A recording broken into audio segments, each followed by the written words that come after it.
My mother did not like me much. Writer's note. I dunno if trigger warnings are a big deal here, but I thought I had give one to anyone sensitive to suicide in the family. By Chad Austin.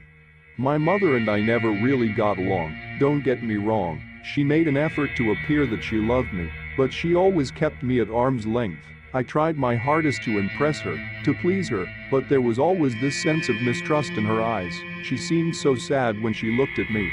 As much as I tried, I never could break through the layer of ice she put between us. My father did his best to make up for it, but he was only one man. Nothing can take the place of a mother. They said it was a form of paranoid schizophrenia, at least, that's what little I gathered when I was younger. They tried to keep as much of it from me as possible. It was probably so I didn't blame myself, but children are instinctively curious creatures. Adults tend to underestimate kids. And I like to think I was smarter than they gave me credit for. I knew those months she spent in the hospital weren't because she was sick, at least, not in the physical sense. The bars on the windows were too thick to just keep out drafts.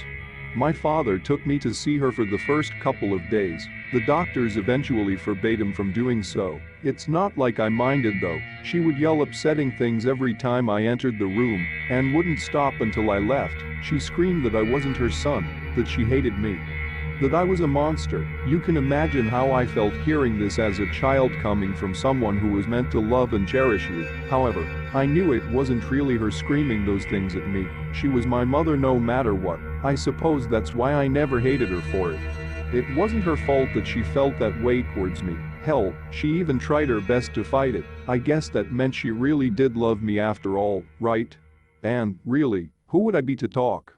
If she was crazy, then I wasn't far off. I suffered from my own neurological disorder about the time of my mother's breakdown, transient global amnesia, they called it, maybe with some mild dissociative disorder thrown in for good measure. One morning when I was 8, I woke with no memory of my past life. I remembered my mother and father, friends, family, and even where I lived, but I couldn't recall a day of my life prior to the moment I woke up, but I knew it had to be something wrong with me. Especially after all my mother had gone through. It could be hereditary for all I know. My parents and I rarely saw each other after I moved away for college, but my father and I talked frequently over the phone, so when I received the call from him telling me my mother was dead, I was more shocked than saddened. She'd committed suicide the night before, as I collapsed into a chair. My father told me of how he'd found her hanging in the basement that morning when he noticed she hadn't come to bed. She had been there all night, and beside the chair she used was a tear-stained note addressed to me. I'm so sorry, Jamie, wherever you are. I should have believed my own eyes. I abandoned you. Can you ever forgive me? I can't put into words how I felt at that moment. The sudden loss coupled with the haunting apology she'd left threatened to destroy me then and there. My head spun, and I nearly fainted entirely before the end of the call. I could barely function for the rest of the day. And if it wasn't for my fiancée, Ellie, I might have fallen apart completely. She was an angel of mercy. She deserves so much better than me.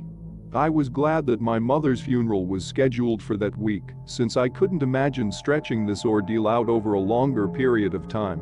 Though Allie wanted to come with me, I thought it best that I go alone. Perhaps it was out of pride that I didn't want to burden her further, truthfully. It was more likely out of shame than anything else. Airing your family's dirty laundry in front of someone you care about is a worrying prospect. She had to work anyway, and we couldn't afford to miss a paycheck with something as expensive as a wedding looming on the horizon. The funeral was a rather simple affair, tasteful and befitting a woman of my mother's status. Our family's old church was packed to the rafters with grieving family members and friends, and my uncle read her eulogy with tears in his eyes. It was reassuring to know that she was surrounded by so many loved ones that day. I'm not ashamed to admit my eyes were red, and my cheeks were wet by the end. The sun had gone down by the time the wake was over, so I followed my father home. I'd already decided that I would stay a few days with him to help with Mom's affairs. To be honest, I was more worried about how he was holding up during all this, but I apparently hadn't given him enough credit. He was always the stoic type, and not even losing the love of his life was going to destroy him.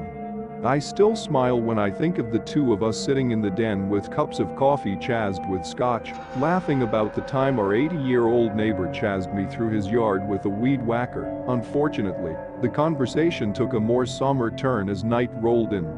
I had casually put my feet up on a cardboard box left haphazardly next to my chair when my father's expression darkened a bit. "You might not want to put your feet up on that, kid, it's a bit fragile," he scolded me with a slight dip in the jovialness we shared.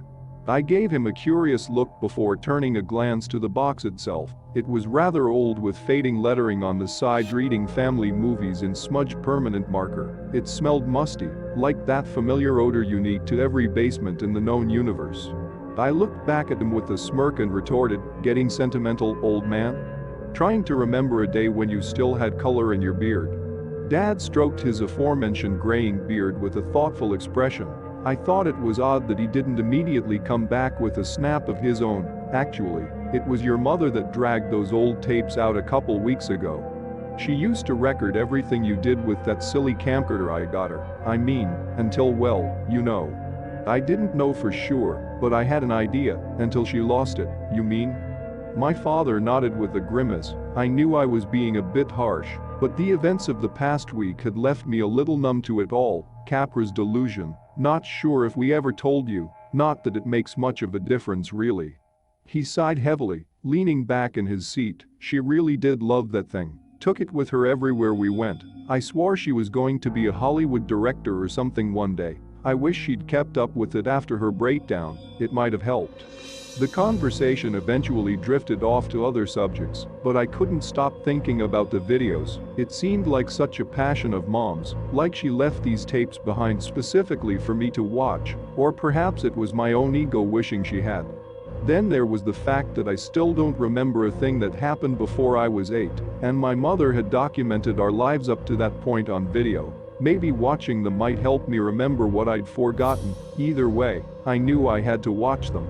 When Dad finally decided to go to bed, I wished him a good night and took the musty box of videotapes upstairs. The guest room had been made up for me that day, and, even in its current state, it gave me a sense of nostalgia. Before I moved out, it had been my room, however. My parents had the good taste to take down all my cringe-worthy anime posters and angsty teenager memorabilia and turn it into a respectable guest room. Thankfully, they had kept my old TV, which had a VHS player hooked up to it. I smiled at the quaintness of such an ancient, useless piece of equipment still in working order. As far as I knew, it was the only working cassette player in the world, and I was glad to have it. Opening the box was like unsealing an Egyptian sarcophagus with far less impressive results. A puff of dry dust filled the air, and a smell like wet socks assailed my nostrils. Inside was a small stack of black cassette tapes, all labeled, and a small Panasonic video camera circa 1986. I greedily dug through the tapes, reading labels like Jamie's first birthday and family day at the aquarium with accompanying dates. I finally decided to start with Jamie's birth 3/3/1988. However, when I tried to put the VHS into the player, I noticed there was already a tape in it. A small chill ran up my spine. My mother had been watching old family videos leading up to her suicide, and this was the only player in the house. Could this be the last one she watched? It was a pretty morbid thought that this could be the last memory my mother experienced before killing herself. I could feel my skin prickle with goosebumps as I hit the eject button and looked at the cassette's label. It once had writing on it, but someone had furiously scribbled it out with a black marker. It was difficult to make out anything. But I thought I could see the year 1996 written in underneath the black ink. The label seemed rather odd, but I couldn't explain why I felt so apprehensive at that moment, and why the year 1996 seemed so familiar. With a shrug, I placed the new cassette into the player and rewound the tape. My finger hovered over the play button for a moment before apprehensively pushing it. The screen flashed to life with a short burst of static before an image appeared on screen. The scene that illuminated on the television screen was encompassed by a familiar white window frame and pitch darkness. It was obviously the middle of the night. Outside the window was a pretty standard front yard with a metal fence and hedges, much like the ones outside the house I was in. In fact, they were the exact same bushes, albeit several decades younger. From the position of the window, I could tell that it was the window of my old room. The timestamp read 6/12/1996. The shot held on the screen for over a minute, and, at first, I couldn't see what was important enough to warrant this much attention. It was subtle, but after a few moments, I thought I saw something odd between the trees in our neighbor's yard. It was too dark to make out any real detail. But I saw what looked like a featureless white mask suspended in the pitch darkness. Probably the only reason why I assumed it was a mask were the two black dots where the eyes should be. I didn't have much time to examine the mask in any great detail before the screen went white with digital snow. I'm a little ashamed to say that I jumped in fright as static issued from the speakers, and the image was quickly replaced with another. I recognized the location far quicker this time. The camera was angled downward, but I could still make out the old hardwood stairs of my childhood home. Whoever was filming was cautiously descending one step at a time with heavy, controlled breaths. It made some level of sense because it appeared to be nighttime again, and they probably didn't want to wake anyone up. However, the strangeness of the entire scene did make me a bit nervous. When the person holding the camera reached the ground floor, they turned right into a long hallway that ran from one end of the house to the other. I never liked that hallway myself. You could never see the end of it at night, and it felt like staring into a black hole without the lights on. As they turned, they let out an audible gasp and took a step back. With a shaky hand, they lifted the camera to reveal a pitch-black hallway that most certainly was not empty. The poor lighting and even poorer film quality made it difficult to make out precise details, but I could trace a silhouette in the inky pool of darkness. Someone else was in the house, and it was obvious that they didn't belong. The outline looked human enough, but the proportions were all wrong. The arms and legs seemed too long and too thin, covered in what must have been a large furry overcoat that dragged on the floor. The intruder appeared to be crouching at the other end of the hallway, but by some trick of the camera, its head looked as if it was still inches from touching the ceiling. That couldn't be right. That would mean the intruder was over 8 feet tall. I suppose I was a bit too enthralled by its form to notice the thing move. After a time, the shapeless form that was most likely its head lifted to reveal an amorphous white object beneath a long curtain of jet black hair. Sweat began to bead on my forehead. Was that a mask? 2 black holes for eyes and a gaping chasm that could be a mouth. What looked to be a pained expression knitted in the milky white brow. It was an odd enough sight on its own, but why was the intruder wearing it upside down? I couldn't tear my eyes from the nightmarish scene. I couldn't even blink out of fear of it bursting through the television screen at me. The room around me faded away, and my entire world became those 1,000 pixels of darkness separated from me by a thin glass screen. There was a sudden fright building in my chest that normal fear could not explain away. There was something else to it, something much worse, something like familiarity. A sudden and sharp shriek from the speakers broke me from my trance. I just barely stopped from screaming myself as I snapped back to reality. I'd recognized the voice that called out from the TV. I was sure that it was my mother's, leaving me no doubt who had been filming this insanity. It was clear by the rushing images on screen that the camera swung helplessly at her side as my mother ran away from the thing at the other end of the hallway. Moments later, familiar static filled the screen. I covered my face with my hands and let the sound from the speakers calm my nerves. I felt exhausted. How had I let a video work me up so much? Sure, that thing was creepier than a dozen Pennywises with a heaping helping of Slenderman on the side, but chances were good that it was just some jerk covered in a fur rug and cheap Halloween mask. But then, I suppose it wasn't what it looked like that really scared me. I recognized that upside-down mask, at least, I thought I had. I couldn't place it anywhere at first, then it hit me. Could it have been from before my amnesia? Before that morning I lost my memories and my mother lost her mind? Could this person have something to do with me losing my memories?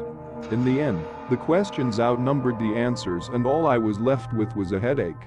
Fortunately for my growing migraine, I wouldn't have much time to think on the matter. A minute hadn't passed before the sound of static abruptly stopped, and the screen's glow showed an image I hadn't seen in over 5 years. How could I ever forget those pale blue eyes shining from behind a curtain of untamable curly brown hair? Her features may have had 2 or 3 fewer decades worth of wear, But a child could never forget the face of their mother, even after all that time. I had to look away when I felt something wet roll down my cheek. I wasn't even aware I'd started crying. My mother stared intently into the camera as she appeared to be fiddling with something on the case. I could see nothing else of the room she was in until she pulled back, evidently satisfied with her work. Even then I could make out very little. The darkness around her held suggestions of a closet, and what looked to be a bed behind her only bolstered the assumption. As she sat before the camera performing a last-minute inspection of the equipment, I pondered over the strangeness of the scene. Why would my mother hide a camera in a closet? Did this have to do with the odd intruder? Was she spying on someone? I had an idea, but I really shouldn't have doubted myself in the first place. After a time, a sound from behind my mother confirmed my suspicions. "What are you doing, Mommy?" asked a lazy, childish voice from the bed behind her. The voice was both familiar and unfamiliar at the same time, like hearing your own voice played through a megaphone. My mother quickly concealed the camera with a blanket and turned a worried smile to the speaker. Across the room, I could see the sleepy face of a much younger me sitting in bed. I'd recognized that dopey bowl cut and those ugly G.I. Joe pajamas anywhere for one beautiful moment. I'd forgotten the past week and actually smiled. "Nothing, baby," came my mother's voice, comforting and confident. I couldn't remember her ever speaking to me like she did in that moment. "I'm just putting away your toys, lie down, okay?" Standing to her full height, she then moved to the bed and kissed me on my forehead. Then she was at the light switch, turning it off and closing my door with a soft "Good night, baby." And that was it. Mom left and I went to sleep. It was such a surreal experience watching such a mundane event. After watching a carnival of horrors in a scream mask terrorize my mother, it felt a bit anticlimactic ending here. I knew there was no way I was going to watch myself get a good night's rest. Not after what I just watched. Every worst-case scenario I could think of ran through my head at that moment. It was a waking nightmare made worse by the fact that the nightmare already happened. I considered turning off the VHS then and there. I weighed the benefits of knowing and not knowing, but it was clear from the start that I couldn't go on without finding out what had happened that night. My thumb quavered over the fast forward button before pressing it and setting the video to 4x normal speed.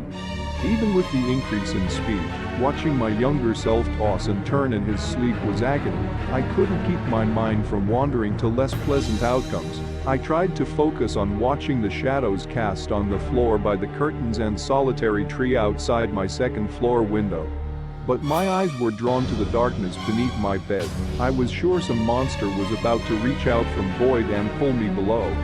1 a.m. passed and I stared at the door, sure a murderer was about to enter with a knife. 2 a.m. passed, and I watched the closet, expecting a giant snake to slither past. Then 3 a.m. passed and I pressed play. The video returned to normal speed, and I watched with a newly feverish intensity. For a moment, I wasn't even certain why I stopped there, but as I focused on the screen, it became fiendishly clear. Until now, the shadow cast across my bedroom floor by the curtains had been calm and motionless. Now they waved in the air, as if a wind guided them, as if the window had been opened. The shadow on the floor twisted into an amorphous mass that I could not define, moving with an alien purpose I could not even begin to imagine. It entered through the window and strode across my bedroom floor on those impossibly long and disgustingly thin legs. It was so tall. It had to crouch to avoid hitting the ceiling. That damned upside-down masked face never looked away from my sleeping form. In its gangly arms, it held something I could not see, though it seemed to support with this unknown parcel with an almost mother-like air. Knowing that this unearthly-looking creep had once stood over me as I slept made bile rise in my throat.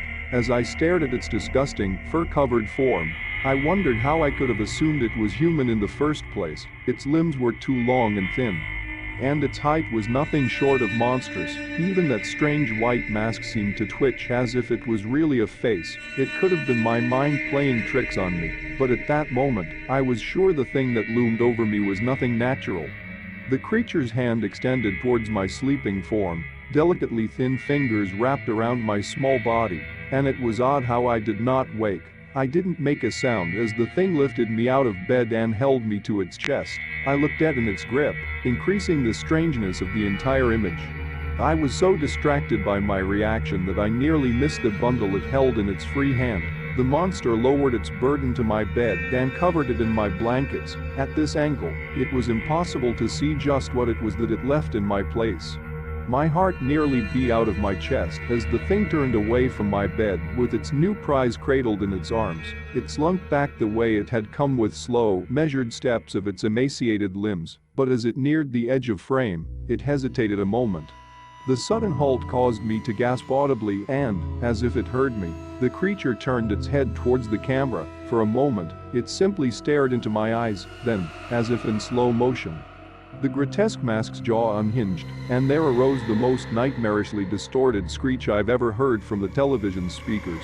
I had to clap my hands to my ears in fear that it would burst my eardrums. I think I screamed myself as the creature's faces stretched to inhuman proportions. It was a mercy when I heard its screech replaced by the soothing sound of static once more.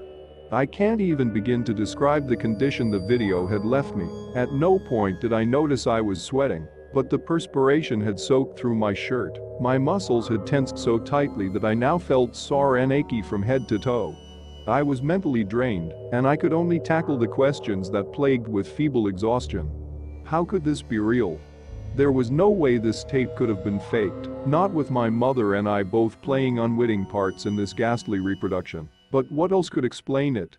What could explain an 8-foot-tall monstrosity that stole children in the night? Did this thing have anything to do with my mother's death? Or, even more pressing, could this midnight transient have anything to do with my childhood amnesia? That thought frightened me more than anything else, but as I said, I lacked the energy to even consider an answer. I'm not sure how long I sat there in a pool of my own sweat, gripping the edge of the bed until my knuckles turned blue. I'm not even sure I gave a damn. I could sit in a trance listening to the digital snow for the rest of my life for all I cared, but it was obvious the tape was not done with me.